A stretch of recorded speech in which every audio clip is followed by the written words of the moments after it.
প্রচণ্ড গরমে আপনি কি অতিষ্ঠ? এই দুর্বিষহ আবহাওয়ায় খাবারের প্রতি কি অরুচি জমে গেছে? তাহলে আমার আজকের রেসিপিটি শুধুই আপনার জন্য। দেখতে থাকুন। আসসালামু আলাইকুম এভরিওয়ান, কেমন আছেন আপনারা সবাই?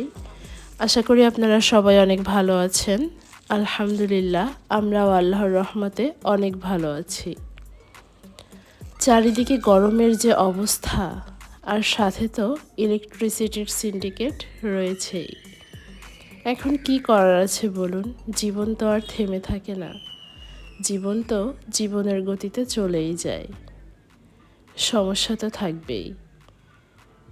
সমস্যা থাকলে তার সমাধানও নিশ্চয় আছে। আর এই দুর্বিষহ আবহাওয়ায় শারীরিক অসুস্থতা তো লেগেই আছে।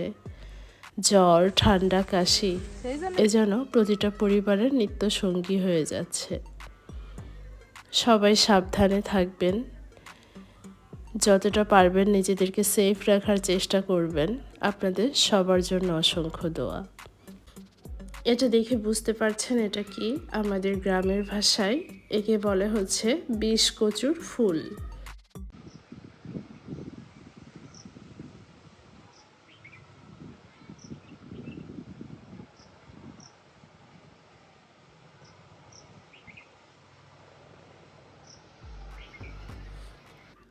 এই বিষকচুর ফুল কিন্তু প্রচুর ঔষধি ও স্বাস্থ্যগুণ সম্পন্ন।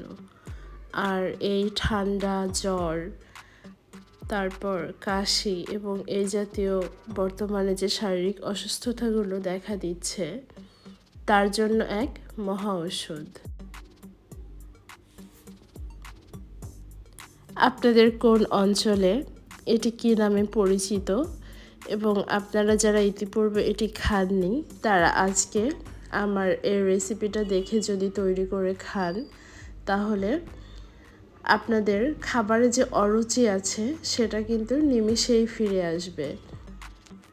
দুপুরের প্রচণ্ড গরমে যদি এক প্লেট গরম ভাতের সাথে একটুখানি ভর্তা হয়, তাহলে তো কথাই নেই। আপনার যতই খাবারে অনীহা থাকুক না কেন, সেটা ফিরে আসতে বাধ্য। তো আজকের এই রেসিপিটি তৈরি করার জন্য আমাদের প্রথম এবং প্রধান উপকরণ হচ্ছে এই বিষকচুর ফুল। এটি আমাদের গ্রামে অ্যাভেলেবেল পাওয়া যায়, তবে শহরাঞ্চলে এখন বিভিন্ন বাজারঘাটেও কিন্তু এটা সবজি হিসেবে অনেকে বিক্রি করে। তবে অনেকে রান্নার প্রসেস জানেন না, বা এটা কিভাবে খেতে হয়, যারা একেবারে নতুন রাঁধুনি তারা কিন্তু এটা বুঝতে পারবেন। আমার আজকের রেসিপিটি দেখে যদি আপনারা এটা তৈরি করেন, তাহলে অবশ্যই একটা বেটার রেজাল্ট পাবেন। তো আমরা প্রয়োজন অনুযায়ী বিষকচুর ফুলগুলোকে এভাবে ছুলে নিব। এটা কিন্তু দুইভাবে করা যায়। একটা হচ্ছে এই ফুলগুলোকে আগুনে পুড়িয়ে তারপর উপরের খোসাগুলো ছুলে নিতে হবে।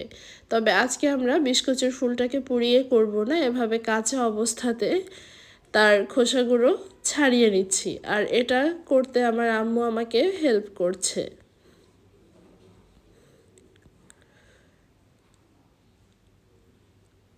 আমাদের প্রয়োজন অনুযায়ী বিষকচুর ফুলগুলোর খোসা ছাড়ানো হয়ে গেছে। এখন এটা খুব সুন্দর করে পানি দিয়ে পরিষ্কার করে ধুয়ে নিব। আর যারা চিন্তা করছেন যে কচু জাতীয় খাবারে যাদের অ্যালার্জি আছে বা গলা ধরার ভয় আছে, তারা কিন্তু নিশ্চিন্তে এটা খেতে পারেন। এ ধরনের কোনো সমস্যা আপনাদের আশা করি হবে না। তো বিষকচুর ফুলগুলোকে ধুয়ে আমি এভাবে শুধু লবণ এবং হলুদ দিয়ে সিদ্ধ করে নিব। চলুন প্রয়োজনীয় মশলার উপকরণগুলো দেখে নেই। প্রথম এবং প্রধান উপকরণ হচ্ছে কালো জিরা, তারপর লাগছে জিরা, 4টা শুকনো মরিচ, 1 কাপ পরিমাণ পেঁয়াজ কুচি, 8-10টি কাঁচামরিচ, 3 থেকে 4টি রসুন, আর বিষকচুর ফুল। কচুর ফুলটাকে আমরা সিদ্ধ করে এভাবে পানি ঝরিয়ে নেব। চেষ্টা করবেন যতটা সম্ভব পানি ঝরিয়ে নেওয়ার, এর ফলে ফুলটা রান্না করলে অনেক বেশি মজা হবে। তো এখন প্রত্যেকটা উপকরণ আমরা শিলপাটায় পিষে নিচ্ছি। আপনারা চাইলে এগুলোকে ব্লেন্ডারও ব্লেন্ড করে নিতে পারেন, তবে আমি আজকে এটাকে শিলপাটায় ভর্তা করব। আর এটাকে ঔষধি গুণ সম্পন্ন এবং রোগ প্রতিরোধ ক্ষমতা সম্পন্ন বলার অন্যতম আরেকটি কারণ হচ্ছে এতে কালো জিরার ব্যবহার। কালো জিরার গুণাগুণ সম্পর্কে তো আমাদের সবারই আশা করি ধারণা আছে, সেটা না হয় নাই বললাম। আর এই ভর্তাটি কিন্তু যাদের শরীরে নানা ধরনের ব্যথা আছে তারা খেতে পারেন। আশা করি এটা তাদের ব্যথা উপশমে অনেক সাহায্য করবে। তো আমি প্রত্যেকটা উপকরণ এভাবে শিলপাটায় পিষে বেটে নিব। ব্লেন্ডারে করলেও হয়, তবে আমার কাছে মনে হয় যে ব্লেন্ডারের ভর্তা তো আমরা ম্যাক্সিমাম সময় খেয়ে থাকি, তবে এখন যেহেতু গ্রামে আছি, সো গ্রামের একদম অথেন্টিক স্টাইলে যেভাবে করে, আমার আম্মুকে ছোটোবেলা থেকে দেখছি যেভাবে ভর্তাটা করে আসছে, আমি সেম সেভাবেই আজকে এই ভর্তাটি করব। আপনারা যদি আমার পুরো রেসিপিটি ফলো করে করেন, আশা করি আপনারা হতাশ হবেন না। তো আমি প্রত্যেকটা উপকরণ এভাবে একে একে নিয়ে মশলাগুলোকে খুব সুন্দরভাবে পিষে নিব। আর একটু চেষ্টা করবেন এই ভর্তাটাতে পানি যতটা সম্ভব কম ব্যবহার করার, কারণ কচুর ফুল থেকে কিন্তু অলরেডি কিছু সংখ্যক পানি এটাতে জমা হবে। তবে আপনারা কখনোই কিন্তু কচুর ফুলটা বাটার পরে যে পানিটা বের হবে সেটা কখনো ছেঁকে ফেলবেন না, তাতে এর পুষ্টিগুণ কমে যেতে পারে। আর এটা ভর্তা করার সময় নর্মালি একটু পানি বের হতেই পারে, তবে যখন আমরা এটাকে রান্না করব তখন কিন্তু এটা একেবারে শুকিয়ে যাবে। আশা করি আপনারা পুরো ভিডিওটি ফলো করলে সেটা খুব সুন্দরভাবে বুঝতে পারবেন।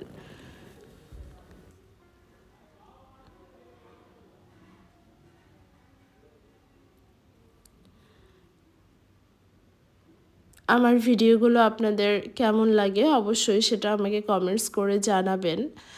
আর আপনারা প্রতিনিয়ত যেভাবে আমাকে ইন্সপায়ার করছেন তার জন্য আমি আপনাদের কাছে অনেক বেশি কৃতজ্ঞ। আপনাদের ভালোবাসা, সাপোর্ট, উৎসাহ প্রত্যেকটাই কিন্তু আমার জন্য দোয়া স্বরূপ হিসেবে আমি গ্রহণ করছি।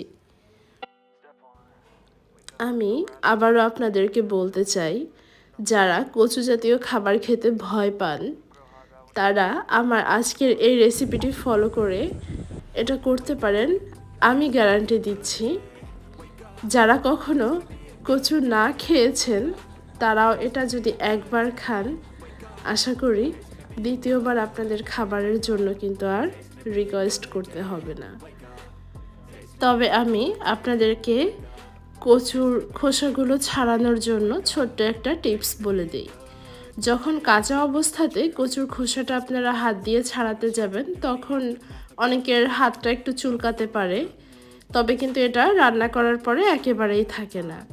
সেজন্য এইটা এড়ানোর ক্ষেত্রে আপনারা হাতে গ্লাভস ইউজ করতে পারেন, বা যাদের হাত চুলকায় না তারা নর্মালি করতে পারেন, কোনো সমস্যা নেই।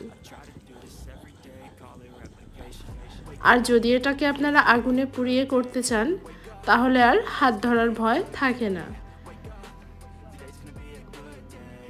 তো আমি মশলাটাকে, যেহেতু আমার কিছু অংশ বাটা হয়ে গেছে, আমি এভাবে একটা বাটিতে তুলে নিয়ে বাকি অংশটা আমি আবার পুনরায় পিষে নিচ্ছি।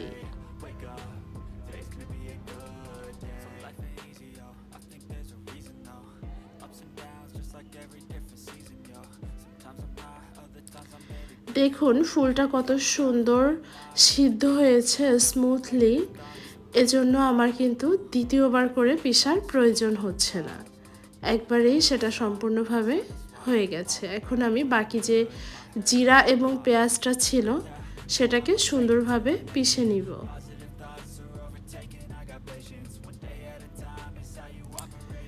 আর যেহেতু আমি সবগুলো উপকরণ একসাথেই রান্না করব, এজন্য মশলাগুলোকে আমি আর আলাদা আলাদাভাবে রাখলাম না, সব কিছু একই সাথে মিক্সড করে নিয়েছি। যেহেতু একসাথেই ভাজা হবে এজন্য আর আলাদাভাবে রাখার কোনো প্রয়োজন নেই।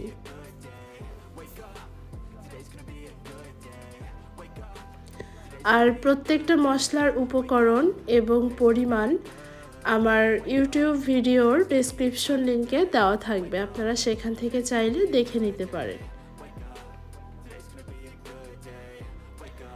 তো আমার বাটা প্রায় শেষ, এখন রান্নার প্রসেসে চলে যাব।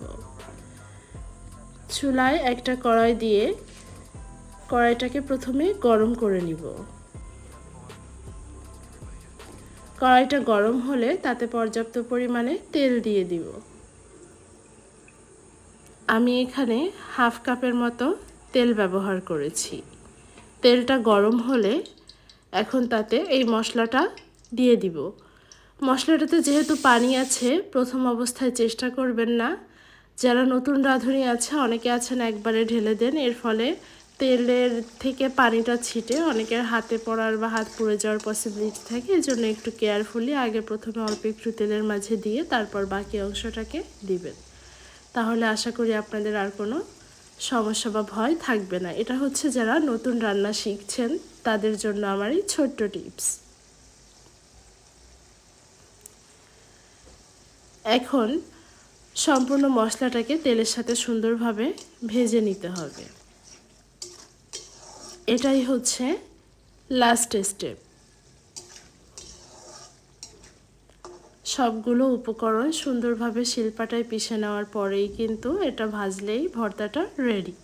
এখন আমরা এতে দিয়ে দিব হাফ চামচ পরিমাণ ধনিয়ার গুঁড়া, দিয়ে দিব হাফ চামচ পরিমাণ লবণ। যেহেতু ভর্তা সিদ্ধ করার সময় আমরা লবণ ব্যবহার করেছিলাম, সে পর্যায়ে একটু বুঝে লবণটা দিবেন এবং দিয়ে দিব সামান্য পরিমাণে হলুদ। কচুর ফুলটা সিদ্ধ করার সময় কিন্তু আমরা এতে লবণ এবং হলুদ ব্যবহার করেছিলাম। এজন্য এই পর্যায়ে লবণ এবং হলুদটা আপনাদের পছন্দ অনুযায়ী দিতে পারেন। স্বাদ অনুযায়ী লবণটা ব্যবহার করবেন, তবে খুব বেশি হলুদ ব্যবহার করার এখানে প্রয়োজন নেই। এখন ভর্তাটাকে সুন্দর করে তেলের সাথে নেড়েচেড়ে মিশিয়ে আমরা এটাকে ভেজে নিব। আমাদের গ্রামের ভাষায় কিন্তু একটা প্রবাদ আছে, তেল নুন দিয়ে রানলে বনের দুগলোও খাওয়া যায়। আসলে অনেকের কাছে এটা অনেক সাধারণ একটি খাবার হতে পারে, তবে সাধারণ খাবারটাকে যদি আপনি যত্ন সহকারে তৈরি করতে পারেন, তার স্বাদ কিন্তু অসাধারণ হয়। আজকে যে খাবারটা আমরা দেখছি, অনেকে হয়তো এটা নাও খেয়ে থাকতে পারেন, অনেকে হয়তো বা এটা চিনেনও না। তবে যদি কখনো আপনার সামনে এটি পড়ে, আমার এই ভিডিও থেকে দেখে একবার রান্না করে দেখেন। আশা করি আপনার জীবনের অন্যতম শ্রেষ্ঠ একটি ভর্তা খাওয়ার অভিজ্ঞতা হবে। কে কোন এরিয়া থেকে, কোন অঞ্চল থেকে আমার ভিডিওটি দেখেন, আমার ভিডিওটা আপনাদের ভালো লাগে কিনা অবশ্যই কমেন্টস করে জানাবেন। আর আপনাদের যদি গ্রামের এই ধরনের কোনো খাবার বা রান্না শেখার আগ্রহ বা জানার আগ্রহ থাকে, আমাকে অবশ্যই কমেন্টস করে জানাতে পারেন। আমি চেষ্টা করব আপনাদেরকে সেটা দেখানোর জন্য। যে পর্যায়ে ভর্তাটা এভাবে জড়ো জড়ো হয়ে আসবে, তার মানে এটি এখন সম্পূর্ণ রেডি। এখন এটা সার্ভ করার পালা। মাশাআল্লাহ, দেখুন আমার ভর্তাটা কতটা সুন্দর হয়েছে দেখতে। এক প্লেট গরম ভাতের সাথে যদি এই ভর্তাটা আপনারা ট্রাই করেন, কখন যে প্লেটের ভাত শেষ হয়ে যাবে আপনারা নিজেরাও বুঝতে পারবেন না। এ ধরনের গ্রামের সাধারণ খাবার কিন্তু অসাধারণ টেস্ট। যদি এই টাইপের ভিডিও আপনারা দেখতে চান, অবশ্যই আমাকে কমেন্টস করে জানাবেন। আপনাদের প্রতিটা লাইক এবং কমেন্টস আমাকে প্রতিনিয়ত নতুনভাবে উৎসাহিত করে। আপনাদের সকলের জন্য দোয়া করি, সবাই সুস্থ থাকবেন, সাবধানে থাকবেন এবং সর্বদা ফ্রেশ খাবার খাওয়ার চেষ্টা করবেন। আল্লাহ হাফেজ।